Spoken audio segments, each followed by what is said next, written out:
This is a Film Stories original podcast.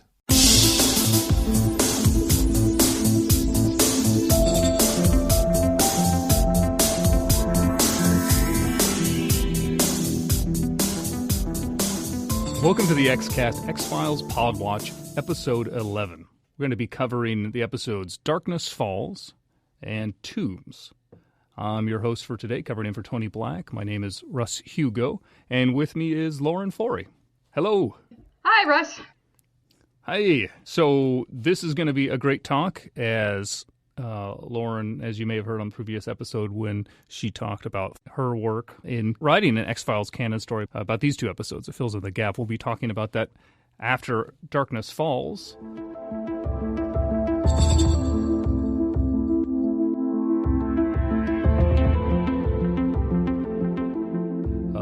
But first, let's talk a little bit about Darkness Falls. Was originally aired April 15th, 1994. Production number it's season 1, episode 19, and it was written by Chris Carter and directed by Joe Napolitano. Do you want to provide a summary about the episode? Absolutely. Since it's one of your favorites, too. It is. Darkness Falls is my jam. I still have the novelization of it, too, that I got when I was a kid. They did a novelization version. But anyway, so yes, Darkness Falls is our nice, scary trip to the woods story that really is like a little mini horror film here in season 1. So Mulder and Scully get word of these disappearances of some loggers out in the Pacific Northwest. Mulder's clocked on to the fact that it's happened before. So they head out there and discover that most of the loggers have disappeared, and some of the ones they do find are dead and kind of almost mummified in some trees by almost like in a cocoon. And it ends up that there are some sort of weird swarms of bioluminescent insects hiding out there in the woods that come out at night when darkness falls.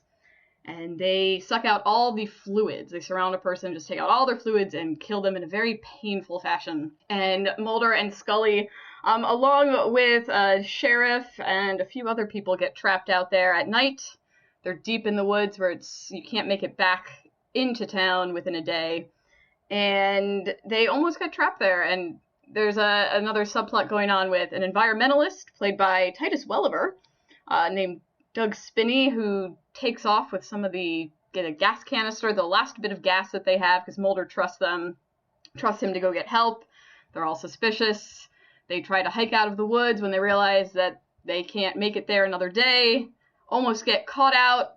Spinney returns to the rescue, ends up getting eaten himself by the bugs, and Mulder, Scully are trapped in the car, consumed by the bugs in the cocoon, but fortunately daylight arrives just in time.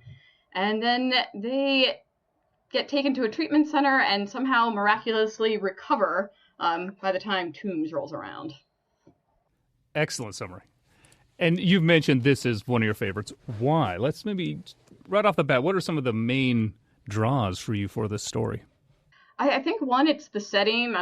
I grew up in the woods, so I've always liked scary stories set in the woods. It reminds me of home, which sounds weird. But I like knowing that, it could happen close by, happen here. And there's just something really fun about just like the little capsule story where it's like a mini movie. Like I said, it hits all the beats of a really good horror film. You have the mismatched group of people. You don't know who to trust. Alliances shift throughout the episode. And while Mulder and Scully are probably not in any real peril, you don't know who of these other characters are going to survive. And they're good characters that Chris Carter wrote for this episode, secondary characters, that you want them to survive, and you don't know if they will. Taking that, the way you described the episode, there's some similarities to a lot of other X-Files episodes and Bottle episodes, Ice, and even later seasons. What is it specifically about Darkness Falls compared to other X-Files episodes, in addition to the woods, that draws you to it? I think that's a really tough question because I don't know. Sorry. It's good. It's good because it's been such in part of my brain for so long. For some reason, I don't know what struck me when I was a kid. I always talked about this with Tony, but I was like 7 or 8 when they first started airing X-Files, and I've watched it since then, since the very beginning. And so I don't know what drew me instantly as a kid to that. I just know as I've looked back over the years, when I think of X-Files episodes I love, that one always pops up in my head. It really might have to do with something about the guy in the cocoon, the corpse that they find in the cocoon, because we have little versions of the cocoon, those cocoons for caterpillars where I live, and it was really cool to walk around and think, oh, if that was just a little bit bigger, what might I find in there? And I think it's something, too, we really get to see Mulder and Scully, together with people. They try to trust each other. There's a little bit of doubt there. And I think it helps grow their relationship as well, this episode. It's towards the end of season 1 now. They've had, like adventures like Ice together. And this is another one that kind of tests a little bit of their limits to how they can work together, how they can solve something together. And especially when Mulder gives the rest of the gas away, and he and Scully have an argument about that. Would that break them up, or will they find a way to work around it? And they end up finding a way to work around it. And Mulder's guilt at the end, too, I think, is something that stuck with me, because he promised her, as he says, a nice trip to the woods at the beginning of the episode, and he really almost cost her life here. It's one of the episodes, other than Ice, where they're in the most physical danger. And I think that stuck with me, too, of how guilty Mulder felt about that. Yeah, the guilt is a really good point, because it is handled well. And I think the danger angle you brought up is another thing I like is, yes, like you mentioned, we know that they're going to make it out alive, but the way the story goes and the way it ends, it's got a real, how do you say it? It's got a lot of gravity to the way it ends. It's got a nice tone that feels, compared to something like, Dode Calm, which gets a lot of flack from fans as kind of a quick reboot or a quick reset at the end of the episode. This one feels like something negative, something severe did occur to all the characters. And personally, for me, too, I also have been drawn. This is in my top X-Files, probably my top 3 X-Files episodes also. And it's not to plagiarize you too much, but growing up around the woods, actually growing up near where this was filmed, near the Olympic National Forest, this is one of the few TV shows I'd ever seen that really felt like that part of the woods. It just felt very damp, a lot of moss, and it wasn't polished. Even the way the hair was done and the clothing, it really let it resemble kind of a cold, uncomfortable forest. And it allowed some of the set pieces like the cocoon and things to pop a little bit more. I also love the stump, always stuck with me when I was young and I first saw the episode. And probably if we had to do those 5 questions of X, one of the most striking visuals for me of the series is the final shot where they're all cocooned in the car. I thought that was really well done. And then the quarantine, of course, kind of bringing it back to the government conspiracy. Yeah, it hints at it a bit, like, oh, we're going to handle it, Mulder, and yes, well, what happens if you don't get all the swarm? And the guy just says, well, that's not an option. It might be an option. How is it not going to be an option? What lengths are they going to go to contain this? And that implies almost like how many other people might have to die before they do find a solution. So it's one of those, I think, really nice, ominous X-Files endings, cliffhanger endings that they never come back to ever again. Maybe season 11? Maybe season 11. A whole Darkness Falls sequel for one of the episodes. That's one thing I missed about the season 10, and actually a lot of we'll talk about like season 8 and 9, is the absence of the woods and nature. And just, it was, the urban aspect of X-Files is great, but I kind of miss a little bit of that. And I think there's something about the less overly dynamically lit and the less dressed up setting of Darkness Falls with nature that makes it something special for me. Now to ask, what about some things about the episode that maybe don't work so well? Is this hard? It's maybe kind of mean. Yeah, this is a mean one on this one. I'm sorry. I've got like a blind spot for this episode. Other than the fashion, can't really do anything about that in 1994. Oh, I love the fashion. How could you? Scully's coat, I swear, I think my sister had a coat just like that in those same colors. I'm sorry, that coat's in the positive column. Yes, that coat is, that's true. That just fond memories. I wish that the guy that gets, I forget his name. He's not the sheriff or the forest ranger. Not the forest ranger. He's the other man, I guess from the logging company. They find in the truck and his face is pressed up against the glass. He's kind of like the main human antagonist in that story. He's the one that really doesn't trust the environmentalists, calls them the monkey wrenchers, will never trust Spinny ever.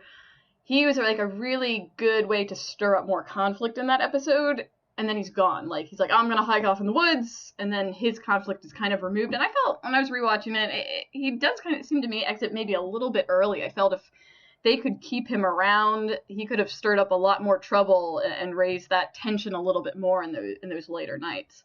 I mean, I understand why they had him run off, because they wanted to get him comeuppance and they wanted another body count. But I think having him around could have really turned more people maybe against Mulder when he gives the gasoline to Spinney, and could have really tested, Scully's loyalty a little more. That's a good point. I didn't actually think about how quickly he is dispatched. But it is definitely before the halfway mark, I believe. That's a good point. All right. So how about you give it a quick rating out of 10? For me, this one has to be a 9, if not a 9.5. Some of that might be a little bit sentimental, but I think it's just an almost perfect bottle episode. Great. I objectively, and I know that's even not a fair term to use, I might give it a 7 for the time and even now. But sentimentally, I could not argue. It's a 9, 9.5, easy.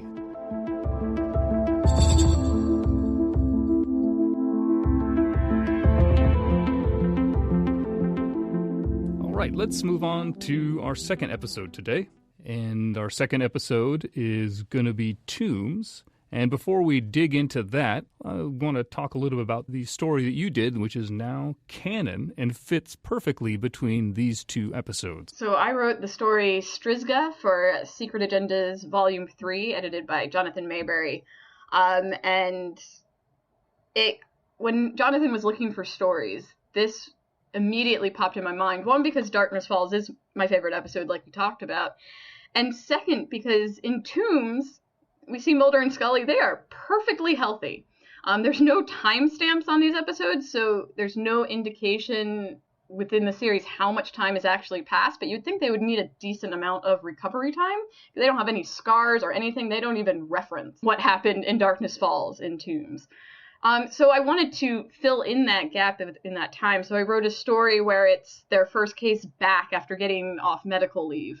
And it's another trip to the woods, except this time closer to my home in the woods of Pennsylvania, so not quite as foreboding as the Pacific Northwest. And it deals with a lot of Scully wanting to show that she can hold her own. She did get the worst of the bugs in Darkness Falls. And Mulder, dealing with those guilt issues that he seems to have at the end of Darkness Falls. And so they can work through those issues, work through another case, gives them some time to heal, and then sets it up for Tooms, where they look perfectly fine and healthy. Excellent. That's one of the great things about being able to come back now and add additional stories in. And we talk about filling in the gaps, especially early on before they had really nailed down timelines and the mythology and knew what they're going to go, and be able to go in hindsight and piece that together. And considering that is also one of my favorite episodes, Darkness Falls, and Tooms is great. This is just an incredible opportunity now of all these great writers, such as yourself, being able to do this and give us more to explore as we go back into our rewatches and rereads. So all listeners, go pick up that volume and all the other volume. Kudos. So, Tooms was originally aired April 22nd, 1994, episode number 20. It is written by the classic Glenn Morgan and James Wong duo and directed by another X-Files stalwart, David Nutter. This is, of course, a sequel to the early hit episode Squeeze, where the character Eugene Victor Tooms and his special ability to stretch himself through small areas and eat people's livers gets released and goes on another killing spree until he's eventually stopped by our stalwart heroes in a very fun showdown underneath an escalator. What is your opinion, roughly? What are some of the highlights or lowlights? What are your thoughts about Tooms? What I loved most, and I realized this when I was rewatching it, is how it plays off our expectations of what happened in Squeeze. Like with coming up through a toilet and, twisting the screws off the air vents. We've seen all this before. We think we know what Tooms is going to do, and then they twist that on its head. Specifically when Tooms breaks into Mulder's apartment when Mulder is sleeping on the couch. They think, oh, here it is. He's going to come in and he's going to murder him. And he does the opposite. Tooms hurts himself to frame Mulder for an attack, to get him in trouble. And I just thought that was brilliant, because it's like, how do you create suspense around a character where we know now what the monster is, we know his tricks, we know what he's after, so what can they do to make it interesting? And I think they did an amazing job at that. That's a great point. And the framing angle makes the opening court scene, which is a little classic Mulder, going over the top and expecting what people will follow along with on some of his rants, especially in a court of law. It makes that work, I think, a lot better than it could have. Mm-hmm. And it kind of fits into the arc overall really nicely. One thing I like about it quite a bit that isn't so much to do with the plot as it is an extension of Squeeze, but I do like the settings and the moods the episode creates. Seeing Tooms' home and the giant nest in that, and how it's constructed, and the lighting, and allowing Doug Hutchinson's extreme performance to hit new highs of insanity. So anyways, what are your thoughts about the ending and the way it wraps up the story? I'll tell you, I the same way I still look at trees for Darkness Falls, I still look at escalators the way I do, because of how Tooms ends. And I think that it's that brilliant, again, horror trick of, less is more. You don't see Tooms get crushed. You hear a little bit of what sounds like the Wilhelm scream, and then just that, single trail of blood as the stairs go by. And I love that scene. Though I have to admit that the part where Mulder's trying to escape Tooms underneath the escalator right before that, not as terrifying as it was when I was about 8 years old. It's a pretty kind of almost cheesy, Mulder's crawling along, he kicks a few times, and, that's pretty much all that happens. I think it wraps it up really well. I mean, there's a few times that they come back to, like, those cliffhangers, like in Squeeze, and give you a continuation that doesn't have to do with the conspiracy or the mythology. So I think that's one of the reasons I like it, too. It's one of our rare glimpses where they did decide to finish off what starts as more of a bottle episode. And also, I don't know, brought this up, I noticed this when I was writing my short story. This is the first time we see Skinner, too. So it stands out for me for that as well. It's actually the first episode that I believe, correct me if I'm wrong, that he pops up in. No, I believe that's correct, and that definitely earns it extra points. Going back to Squeeze and then also Darkness Falls, one of the things that I always enjoyed about the X-Files being slightly more real in its presentation of supernatural than a lot of other shows. And what I mean by that is that the context that it's in is presented as this is the real world and something is happening, sort of like Kolchak, which, Carter borrowed from. But there's these little elements you sometimes can see in the real world that are exaggerated, like you mentioned earlier with the coons or, tree rings. In Squeeze with the escalator, one thing I really liked about the end and the idea of the way they opened up the space underneath the escalator with the nest and the shape of that is just a different way to imagine empty space and hidden space within an urban environment. Something that's very organic and grotesque in a very cold, generally squarish, structured environment, like a giant wasp's nest. I just always loved that visual. As a child, the spitting and the chewing, the creating of the nest was more grotesque than any of the murders. And I don't know if that's a healthy thing. No, I think you're right. I think we're so used to seeing, oh yeah, it's blood, it's fake blood, even when we're kids. But to see just like somebody like licking newspaper, and it's like this yellowy saliva, it's like, yeah, we'll see people like attack each other on TV a lot, but you don't see a lot of people licking newspaper in that way. Especially knowing what it's for, knowing it's for this nest. Yes, it's the world's most grotesque paper mache. So, what would you rate Tooms? I'm going to give Tooms an 8. Knock it down a little bit because I think the fight with Mulder at the end, even in that enclosed space, like I said, comes off a little cheesy now, a little anticlimactic. But overall, it's a really good continuation in the sequel to Squeeze. I'm going to probably have to put it in at around a 7.5. It's a lot of fun. I think it's got a lot of nice set pieces and a decent pace, but there isn't as much meat on the bones as normally would like. But it's not bad at all. It's a terrific episode, and it's wonderful to have the continuation so spread apart, but yet in a single season, kind of get the X-Files. It's a wonderful predictor for what's to come.